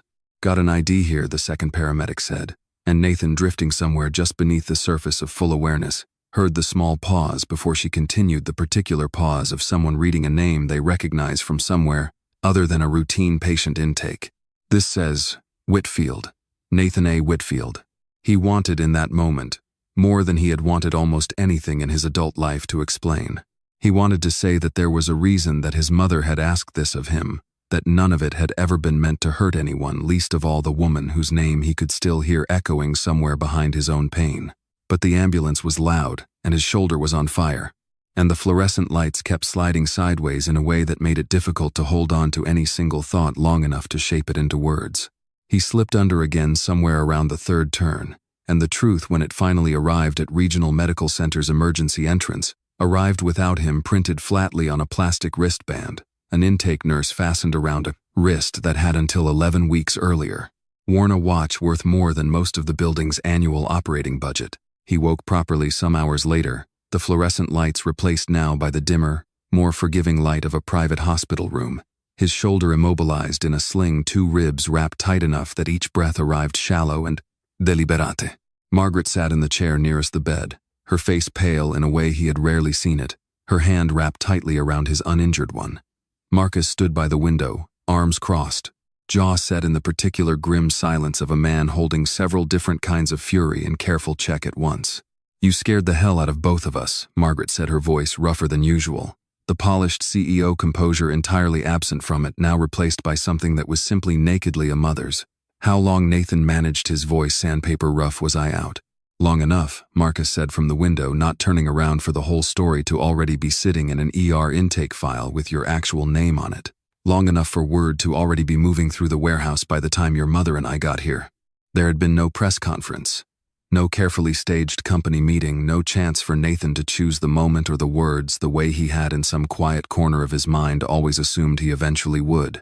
His secret had been ripped open in the worst possible way imaginable, in a hallway full of strangers on a gurney, printed in plain block letters on a wristband in front of the one person he had never under any version of this plan wanted to find out this way. "Where's Grace?" he said, and heard, even through the fog of pain medication, how much the question cost him to ask. Margaret and Marcus exchanged a look Nathan didn't have the strength yet to fully interpret. "She's fine," Margaret said carefully. "Not a scratch on her, thanks to you. She's been in the waiting room since they brought you in." A pause waited with something Nathan couldn't yet name. "She hasn't come back to see you, son. Not since she saw the wristband." 3 days later, still confined to a hospital bed he'd grown to hate with a specificity that surprised him, Nathan lay staring at the ceiling in the particular gray hour before dawn, unable to sleep, unable to do much of anything except turn the last several days over and over, searching for some version of events where he had told her sooner, told her better, told her at all before the truth had been forced into the open by a falling beam and an ER wristband, instead of by his own voice, in his own time, in a moment he might have actually been able to control. He thought of the water jugs he used to carry up the gravel drive outside Humboldt as a boy of a coat that no longer fit, of a boy who had learned early and thoroughly that the people who found out the full truth of your circumstances rarely stayed once they knew it. He had spent 11 weeks terrified of exactly this outcome: Grace, discovering who he really was, and deciding in the wake of that discovery that whatever had grown between them in the rain near the loading bay had never been real to begin with, only a kindness extended to a man who no longer existed. He did not yet know, lying there in the gray pre-dawn light with his shoulder aching in dull, patient waves, that 3 doors down the hallway, Grace Bennett sat in a plastic waiting room chair. She had refused to leave for the better part of 3 days. Walter Whitfield's 16-year-old letter folded in her jacket pocket, trying to hold 2 truths in her chest at once that seemed on their surface entirely impossible to reconcile. That the man she loved had lied to her for 11 weeks straight, and that the same man had thrown himself without a single second of hesitation between her body and a falling steel beam, asking nothing in return, except apparently the simple mercy of surviving it. The waiting room chair had gone hard and unforgiving hours ago, its thin vinyl cushion worn smooth by 3 days of people waiting for news they were afraid to receive, but Grace Bennett had not moved from it except to walk the short distance to the vending machine, and back, unable to make herself leave the hallway, entirely unable to make herself walk the last 20 feet to the door with his name on it. On the second night, Ruth had come driving herself despite Grace's protests, and had simply sat down in the chair beside her without a word, the way she'd sat beside Grace at every hospital in every hard season of both their lives. After the accident that took Grace's parents after James, Bennett's own long decline, patient and present in exactly the way hospitals seem designed to test out of a person. "You haven't slept," Ruth observed, not a question. "I can't." Grace's voice came out thin, scraped raw from 3 days of crying. She'd mostly done alone in the bathroom, with the water running in an old unconscious echo of a habit she hadn't realized she'd inherited until this week. "Every time I close my eyes, I hear that sound. The metal. And then I hear myself saying his name, his real name, and I don't even know where I learned it. I don't remember anyone ever telling me. I think some part of me just already knew, and I didn't want to look at it." Ruth reached into her bag and drew out the cigar box, setting it gently on the small table between the waiting room chairs. Walter Whitfield's letter sat folded on top, exactly where Grace had left it 3 days earlier, back when the biggest thing weighing on her heart had still only been the fear that Nate might be falling for another woman, rather than the fact that Nate did not, and had never actually existed. "He lied to you," Ruth said quietly, "for 11 weeks. That's true, and you're allowed to be as angry about it as you are. I know. He also threw his own body between yours and a falling beam without a single second's hesitation." Ruth continued, "and nearly died doing it. And the only name he asked for while he was on the ground was yours." She reached over and took Grace's hand, her grip surprisingly strong for a woman whose hands had started shaking so badly over the past year that Grace had begun quietly cutting her food for her, without either of them mentioning it out loud. "Both of those things are true at the same time, sweetheart. The question isn't which one cancels the other out. The question is which one tells you more about who he actually is underneath all of it." Grace stared down at the letter, Walter Whitfield's faded, hurried handwriting still visible at the edge where it lay unfolded. His father tried to fix what the company did to Dad, and then he died before he could finish it. And Nathan, he's spent this whole time carrying that, hasn't he? Not just the company, the debt, like it was personally his to pay off. "I imagine so," Ruth said. "Grief does strange things to a person's sense of what they owe the world. I watched your father carry an injury that wasn't his fault, like it was a debt he owed just for surviving it.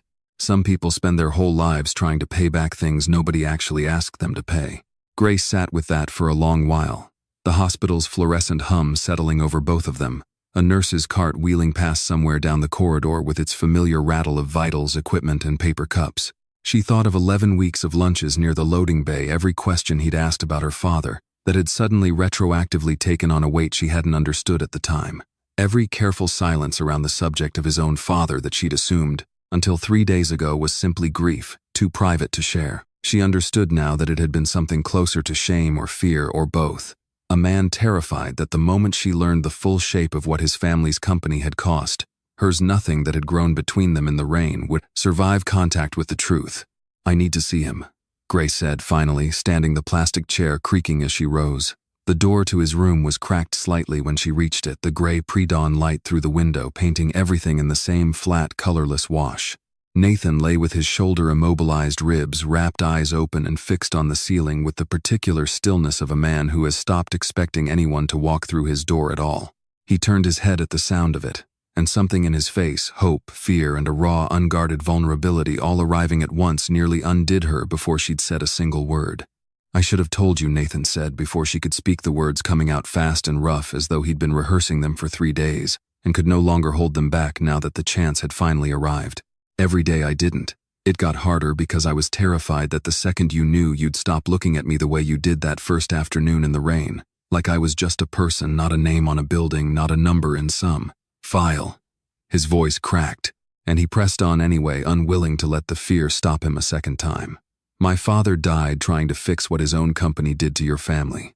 I've spent 16 years feeling like his death was somehow the price of it, like I inherited a debt I could never actually finish paying. And then I met you. And for the first time since I was 16 years old, I wasn't thinking about debts or fixing anything or proving I deserved what I'd been handed. I was just thinking about you." Grace stood in the doorway for a long moment, saying nothing, and Nathan felt the silence stretch out, unbearably certain in the particular catastrophizing logic of a man raised to expect the worst, that it meant exactly what he'd spent 11 weeks afraid it would mean. Then she crossed the room, drew Walter Whitfield's letter from her jacket pocket and set it gently on the tray beside his bed. Nathan looked down at it, at handwriting he recognized instantly, even faded and folded thin with age, and felt something in his chest give way, entirely a different kind of collapse than the one that had put him in this bed, quieter and in some ways far more overwhelming. "Where did you—" "My grandmother's attic," Grace said softly. 3 days ago, before any of this happened." She sat carefully on the edge of the bed, mindful of his shoulder, close enough that he could see the exhaustion etched fine around her eyes, 3 sleepless nights folded into every line of her face. "Your father was trying to make things right when he died. I didn't know that until 3 days ago. Neither did you, apparently, until just now." "I didn't," Nathan said, his voice barely above a whisper, his eyes still fixed on the letter. "I didn't know any of it.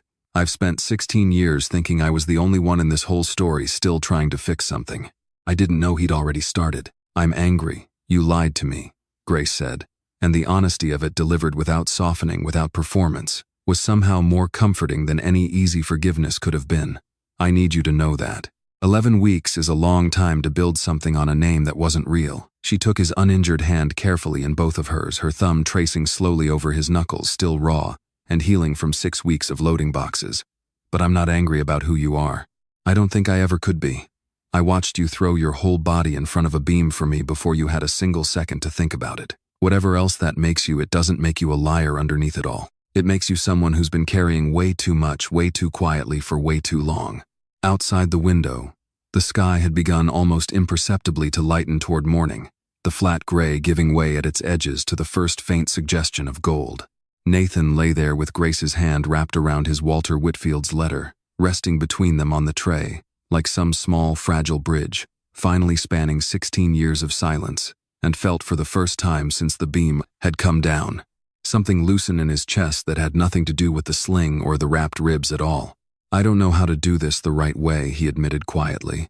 "I've never actually let anyone see all of it before. Not really. Not even Marcus knows everything." "Then we'll figure it out," Grace said, the same way we figured out lunch that first rainy afternoon. Slowly, without either of us pretending to be someone we're not, she managed finally something close to a smile, tired and real at the same time. "Just maybe, with fewer falling beams from here on out." He laughed, and immediately regretted it, the sound catching sharp against his wrapped ribs, but he found he didn't mind the pain nearly as much as he minded, the 11 weeks of silence finally carefully beginning to come apart between them instead. The maintenance log sat open across 2 monitors in Marcus Webb's office, rows of digital timestamps, stretching back months, and it took him less than 20 minutes to find the gap he'd been searching for since the moment he'd first heard the words "rigging failure" over the radio. 3 nights earlier, standing frozen for 1 terrible second in the warehouse parking lot, before running toward the sound of sirens. He had not slept properly since. Sleep for Marcus had become a series of interruptions punctuated by the memory of Nathan's blood on the concrete floor of Bay 7, by the sound of Grace's scream carrying clear across the warehouse floor by his own useless hands, pressing uselessly against his best friend's shoulder, while they waited for the ambulance that felt in the moment impossibly slow to arrive. He had sat in that same hospital hallway for the better part of 3 days, and somewhere in the second sleepless night a single sentence had surfaced in his mind with sudden, sickening clarity. "Somebody tried to buy my loyalty."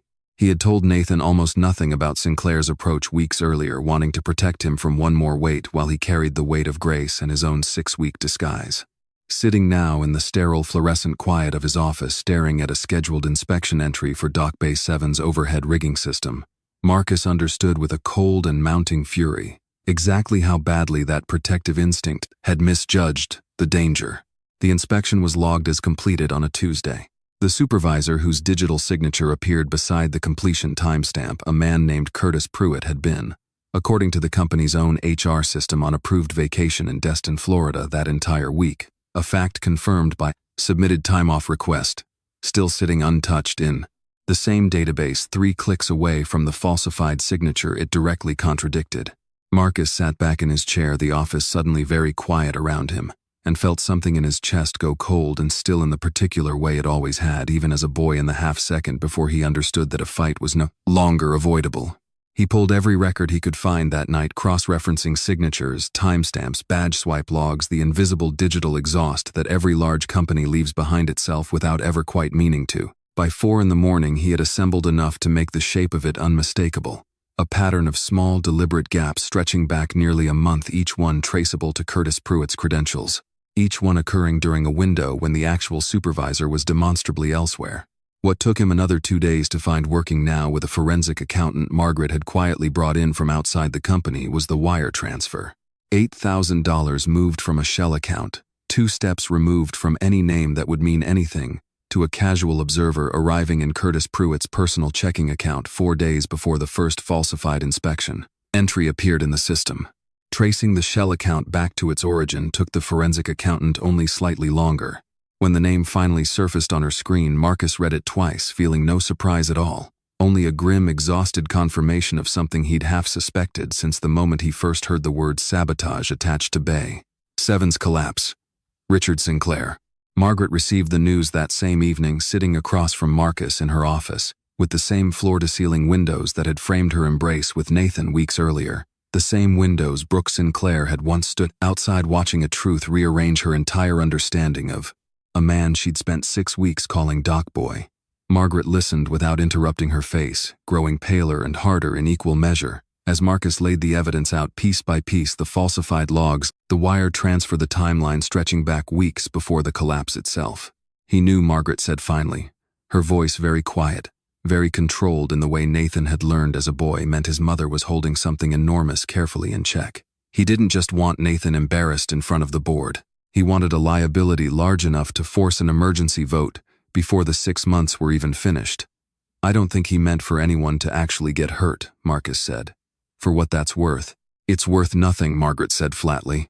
My son has 2 broken ribs and a shoulder that'll ache every winter for the rest of his life, because Richard Sinclair decided a falsified safety record was an acceptable price for a boardroom advantage. Intent doesn't rebuild what almost broke in that warehouse. She was quiet for a moment, staring out at the dark river beyond the glass. This goes to the district attorney's office.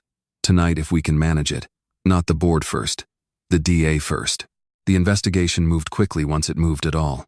OSHA's own inquiry into the collapse, already underway as a matter of standard procedure, absorbed the falsified inspection records within days, transforming what might have remained an internal corporate scandal into something with genuine legal teeth. Reckless endangerment, obstruction of a federal workplace safety investigation charges, serious enough that Richard Sinclair's attorney, when he finally arrived at the downtown office 3 days later, spent most of the meeting simply absorbing the scope of what his client had actually done.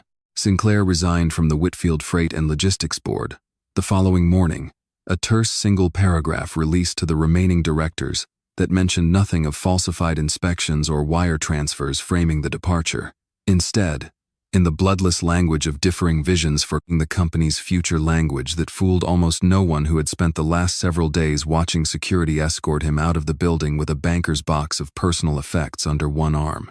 Brooke learned about her father's resignation from a news alert on her phone, sitting alone in the small apartment she'd moved into after her own termination weeks earlier.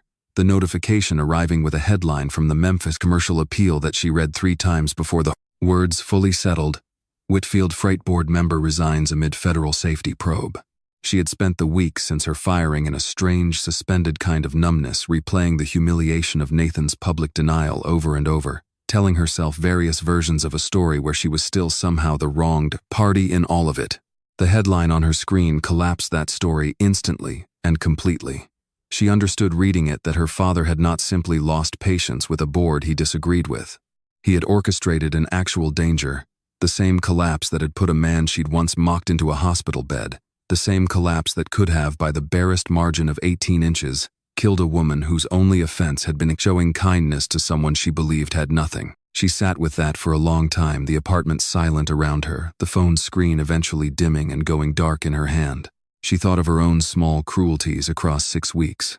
The shoved coffee cups, the snapped fingers, the caramel latte offered only once a last name, made the gesture worth performing and understood, with a clarity that arrived far too late to undo any of it, that she had spent those 6 weeks auditioning for exactly the kind of person her father had turned out in the end to actually be, someone who decided other people's worth on sight, and who was willing when it suited him to let that judgment cost someone else far more than it ever cost him. 3 days after Sinclair's resignation, Nathan sat propped up in his hospital bed, his shoulder healing slowly, a tablet balanced on his lap as Marcus walked him through the full timeline of the investigation. The falsified logs, the wire, transfer the resignation, the charges now moving through the district attorney's office with a momentum neither of them had expected this quickly. "You should have told me he approached you," Nathan said quietly when Marcus finished. There was no anger in it, only a tiredness that went deeper than the physical injury. "I know," Marcus said. "I told myself I was protecting you. Turns out protecting you and actually keeping you safe aren't always the same thing." He looked down at his own hands, guilt sitting plainly across his face in a way Nathan had rarely seen from him. "I should have brought it to you the second he opened his mouth. Instead, I spent weeks handling it quietly on my own, and you ended up under a steel beam because of a plan I could have stopped before it started." "You didn't put that beam there, Marcus." "No," Marcus agreed. "But I knew somebody was circling and I let my pride about handling it myself get in the way of you knowing enough to be careful." He met Nathan's eyes steady, despite the guilt still visible underneath. "That's not happening again. Whatever comes next, the board, the company, all of it, you're not carrying any part of it without me standing right next to you knowing exactly what you're carrying." Nathan reached over with his uninjured hand and gripped his oldest friend's shoulder, the gesture carrying between two men who had shared a single mattress in a freezing trailer, as boys more weight than either of them needed to put into words. "We're square," Nathan said. "You've been keeping my secrets since we were 7 years old. I think you're allowed one mistake trying to keep me safe from somebody else's." Outside the hospital window, the Memphis sky had gone the soft gold of late afternoon, and for the first time since the collapse, Nathan felt something in the room settle.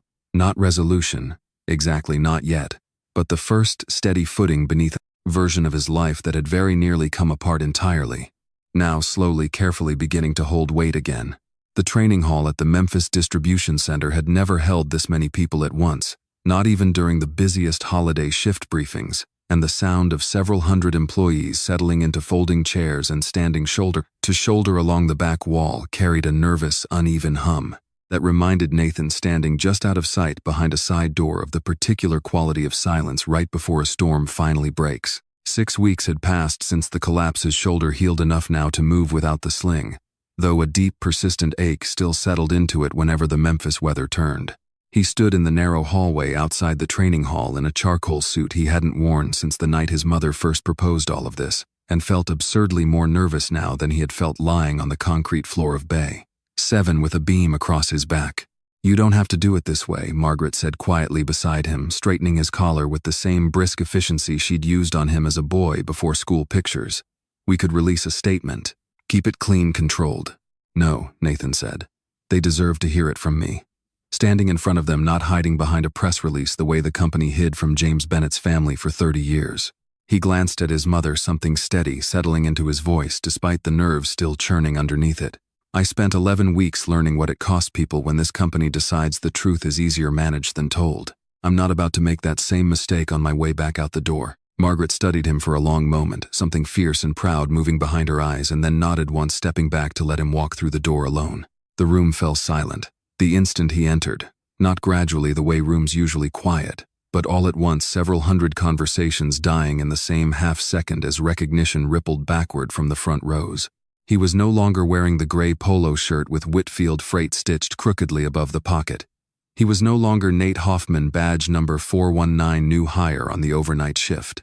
He was unmistakably now standing in front of every person who had worked beside him for 11 weeks. Nathan Whitfield. Margaret walked to the small podium at the front of the hall, and the silence deepened further, if that was possible, the whole room seeming to hold a single collective breath. For 11 weeks, Margaret began her voice, carrying clean and steady across the packed hall. Someone worked among you with no title and no name recognition because I wanted the truth about how we treat one another when we think no one important is watching. She let that land, her eyes moving slowly across the rows of faces in front of her, Dale near the middle going visibly pale. A cluster of dispatch coordinators near the back, hands rising to cover startled mouths. That man is my son, Nathan Whitfield, the incoming CEO of this company. And 3 weeks ago, he took a steel beam across the shoulder rather than let a coworker get hurt in his place. Applause broke out before she'd even finished the sentence, scattered at first, then swelling, several people rising to their feet, the sound building until it filled the entire hall. Nathan stood at the front, throat tight, watching faces he recognized from 11 weeks of 12-hour shifts, people who had shoved boxes into his arms without a word, people who had barked orders at him without ever once using his name, people who had, in small and large ways, decided who he was long before they knew who he actually was, now looking back at him with something between shock and a kind of stunned, unguarded respect. Margaret raised a hand, and the applause gradually quieted. I also learned something I never fully knew myself. She continued, her voice tightening now, something raw moving beneath the composure. Decades ago, this company failed a worker named James Bennett after a workplace injury, denied his claim, let him go without so much as a severance check, and blamed him for an accident that was never his fault to begin with. She paused, and Nathan watched her hands tighten briefly on the edge of the podium. What I did not know until very recently was that my late husband, my son's father, Walter Whitfield, spent his final days quietly, privately trying to overturn that decision himself, without credit, without cameras, simply because he believed it was owed. He died 3 days into that effort, before he could finish it, and in the confusion and grief that followed his death, this company let his promise disappear rather than honor it. A hush had fallen over the room entirely, now several hundred people utterly still, the weight of the story settling visibly across faces that had known Whitfield Freight and Logistics only as an employer, never as a place with a buried history this specific, this personal. Effective today, Margaret said, Whitfield Freight and Logistics is establishing the Walter and James Fund, full retroactive compensation for the Bennett family, and a permanent injury support and safety oversight program for every warehouse employee in this company named for 2 men. This company owes a debt it can never fully repay, but intends from this day forward to at least stop pretending doesn't exist. Near the front of the hall, Grace sat gripping Ruth's hand tightly, tears sliding freely down both their faces, unnoticed by neither of them, and unwiped by either. Several rows back, a woman Nathan didn't recognize, one of the receptionists he'd learn later, who had quietly covered another employee's shift without ever mentioning it to anyone, wiped her own eyes with the back of her sleeve, startled, it seemed, by her own emotion. Margaret stepped back from the podium, and Nathan came forward to take her place, his hands unsteady in a way 11 years of boardrooms had never once made them. I came down to that warehouse floor 11 weeks ago, thinking I already understood what my employees needed from me, he said, his voice carrying rough but clear across the hall. I thought I was there to learn a lesson about leadership. I ended up learning something a great deal more personal, that my own family's history, and this company's history, still had an open wound in it that none of us had ever bothered to go back and actually close. He paused, finding in the crowd the one face he'd been searching for since he walked in. I found out 3 weeks ago, lying in a hospital bed, that the truth doesn't wait patiently for the moment you feel ready to tell it. Sometimes it arrives on a wristband in front of strangers, whether you're prepared for it or not. I'd rather stand here now and finish telling it on my own terms in front of every one of you than let it keep arriving that way. He looked out across the hall at Dale, still pale now, nodding slowly. At coworkers who had ignored him for weeks now, watching him with something that looked unmistakably like reassessment. At his mother standing just off to the side, her composure finally quietly giving way to visible tears of her own. Some of you treated me with real kindness these past 11 weeks, never knowing who I was or what it would ever cost you to be kind to a stranger with nothing, Nathan said. I want you to know that I noticed every single time, and I will not forget it. And to those of you who didn't, he let the sentence hang a moment, not unkindly but honestly. I understand it. I spent most of my childhood invisible to people who decided my worth before they knew a single thing about me. I'm not interested in punishing anyone for a mistake this company itself has been making in one form or another for 30 years. I'm interested in making sure it stops. The applause that followed was different from the first burst, quieter, steadier, carrying the particular weight of several hundred people recalibrating in real time exactly what kind of company they'd been working for all along and exactly what kind of man now stood in front of them prepared to lead it forward.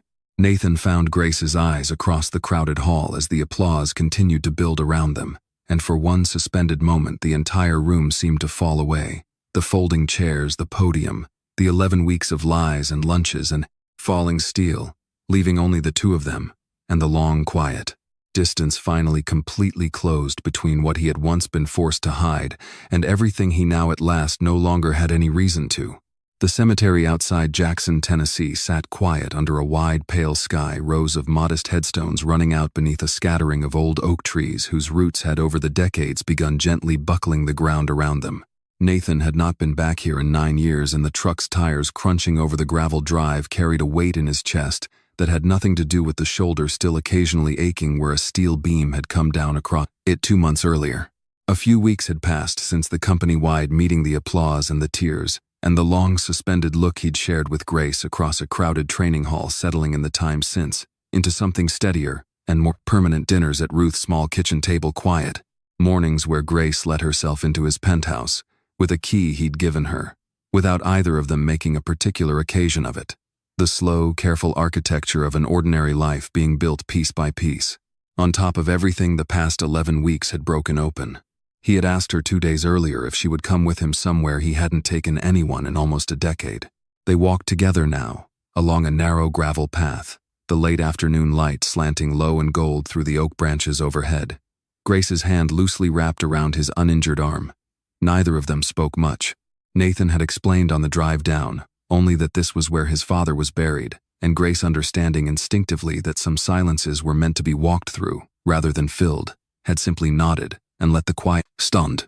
The headstone when they reached it was smaller and plainer than Nathan remembered. Simple granite. Walter, James. Whitfield carved above 2 dates, 16 years and 51 years apart. Nothing else, no epitaph, nothing to suggest the scale of what the man buried beneath it had actually built in. The world, or what he'd been quietly trying to fix the week he died. Nathan knelt slowly, favoring his healing shoulder, and was quiet for a long moment, his hand resting flat against the warm granite, the way it once used to rest flat against the cold aluminum wall of a trailer, feeling for whatever thin, uncertain warmth might be found on the other side. I used to think, he said finally, his voice low, that if I built something big enough, it would finally feel like I'd paid him back. He didn't look up at Grace, kept his eyes instead on the carved letters of his father's name. Like I owed him.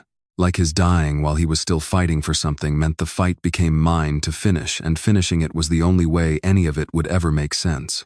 He exhaled slowly, the confession costing him something visible. I never let myself actually grieve him. Not properly.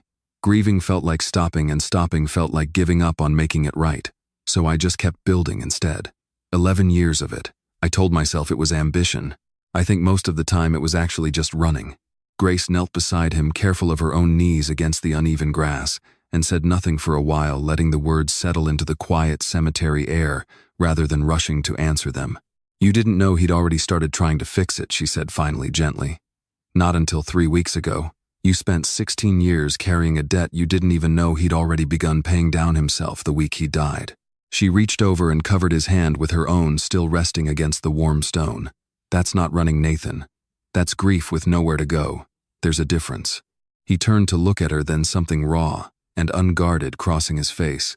The particular vulnerability of a man who has spent a very long time keeping every door in himself closed, standing now in front of someone who had already seen the worst and the best of what was behind them, and had stayed. Anyway, you didn't just love me before you knew about the money, he said quietly. You loved a version of me I'd stopped believing still existed underneath all of it. The guy who used to carry water jugs up a gravel drive because the pipes had frozen again, who used to stand at a trailer door too cold to work the key, waiting to be let in by someone too exhausted to notice. He was shivering. His voice caught, and he let it, no longer performing composure the way he'd spent 11 years performing it in boardrooms. I thought that guy disappeared a long time ago. Turns out he was just waiting for somebody to actually look for him. Grace's eyes filled, and she didn't wipe the tears away, letting them fall openly the way she had in the training hall weeks earlier, unashamed of how visibly this was moving through her. He never disappeared, she said. I've been having lunch with him since the first rainy Thursday you let me sit down beside you. They stayed a long while after that, the cemetery settling into the particular hush of late afternoon, tipping slowly toward evening birdsong, drifting down from the old oaks overhead, the gravel path empty, except for the two of them and, somewhere beneath the quiet granite in front of them, a man who had spent his own final days trying to make something right for a family he'd never met. Nathan set a small bundle of wildflowers Grace had picked from the roadside on the drive down, nothing formal, nothing ordered from a florist, just the ordinary unglamorous kind that grew wild along fence lines all through this part of Tennessee, gently against the base of the headstone. He was trying to make things right for my family the week he died, Grace said softly, watching the flowers settle against the stone. I think he'd be glad to know it finally got finished. And I think he'd be even gladder to know his son found someone who loves him for exactly who he is underneath all of it and not for a single thing attached to his last name. Nathan turned to look at her, and for the first time in 16 years, standing in front of his father's grave with the low gold light sliding long across the grass, he let himself cry without trying to stop it. Not only grief, though the grief was there too old, and finally given room to move, but something lighter underneath it as well, something that felt strangely almost like relief. After a while, still kneeling in the grass beside the headstone, he reached into his jacket pocket and drew out a small velvet box he had been carrying. He realized now, for longer than the past week alone, carrying in some sense since a rainy Thursday afternoon, months earlier, when a woman he didn't yet know had handed him half a sandwich, and without either of them understanding it yet, the beginning of everything that followed. I don't want to build the rest of my life the way I built the last 16 years, he said, his voice rough with everything the afternoon had already moved through him. Alone, and trying to prove something to a debt that was never actually mine to carry by myself. He opened the box, the ring inside catching the last of the gold light. I want to build it with you, here in front of him, because I think some part of me needs him to be here for this too. He looked up at her, steadier now than he had felt in longer than he could remember. Grace Bennett, will you marry me? For a moment Grace couldn't speak at all, her hand pressed to her mouth, tears sliding freely down her face as she looked between the ring and Nathan's face and the quiet granite marker beside them that had in its own small and unexpected way brought them both to exactly this moment. Then she nodded and laughed and cried all at once, the sound carrying warm and unguarded across the empty cemetery. Yes, she said. Yes, of course, yes. He slid the ring onto her finger, with hands that had, over the past several months, learned to carry pallets and steel beams, and the full, unhidden weight of his own history, and found that this particular motion, small and simple as it was, felt like the steadiest thing he had done in 16 years. Somewhere in the quiet cemetery outside Jackson, Tennessee, healing arrived, not as a single grand cinematic moment, but as the simple, steady accumulation of everything that had led them there. A sandwich in the rain, a letter in an attic, a beam. That nearly took everything, a truth finally told on his own, in terms in front of a room full of strangers. And now finally two people kneeling together in the grass beside a grave, choosing each other out loud in the open, with nothing left hidden between them at all. The garden overlooking the Mississippi River had been chosen for exactly one reason, and Nathan had insisted on it without room for negotiation. It was close enough to the water that every guest would be able to hear it, faint and constant, beneath the music, the same patient current that had carried barges past his childhood for as long as he could remember, watching it from a distance he never once imagined he'd stand this close to on a day like this one. Months had passed since the cemetery outside Jackson, the ring, the tears neither of them had tried to hide from each other.